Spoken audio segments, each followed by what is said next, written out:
ಚಿಕ್ಕೋಡಿ ಮತ್ತು ನಿಪ್ಪಾಣಿ ಭಾಗದಲ್ಲಿ ಅತ್ಯಂತ ದೊಡ್ಡ ಭೀಮ್ ಜಯಂತಿ ಮೆರವಣಿಗೆ ಎಂದೇ ಖ್ಯಾತಿ ಪಡೆದಿರುವ ಬೇಡಕಿಹಾಳ್ ಭೀಮ ಜಯಂತಿ ಉತ್ಸವ ಈ ಬಾರಿಯೂ ಅದ್ಧೂರಿಯಾಗಿ ನಡೆದಿದೆ.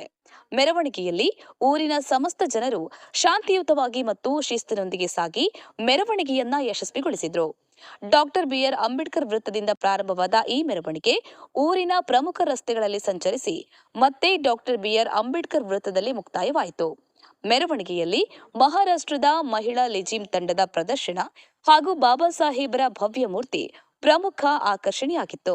ಇದೇ ವೇಳೆ ಕಾನೂನು ಸುವ್ಯವಸ್ಥೆ ಕಾಪಾಡಲು ಜಿಲ್ಲಾ ಪೊಲೀಸ್ ಇಲಾಖೆ ವತಿಯಿಂದ ಸೂಕ್ತ ಪೊಲೀಸ್ ಭದ್ರತೆಯನ್ನ ಒದಗಿಸಲಾಗಿತ್ತು. ಇದೇ ವೇಳೆ ಕಾನೂನು ಸುವ್ಯವಸ್ಥೆ ಕಾಪಾಡಲು ಜಿಲ್ಲಾ ಪೊಲೀಸ್ ಇಲಾಖೆ ವತಿಯಿಂದ ಸೂಕ್ತ ಭದ್ರತಾ ವ್ಯವಸ್ಥೆಯನ್ನ ಕಲ್ಪಿಸಲಾಗಿತ್ತು.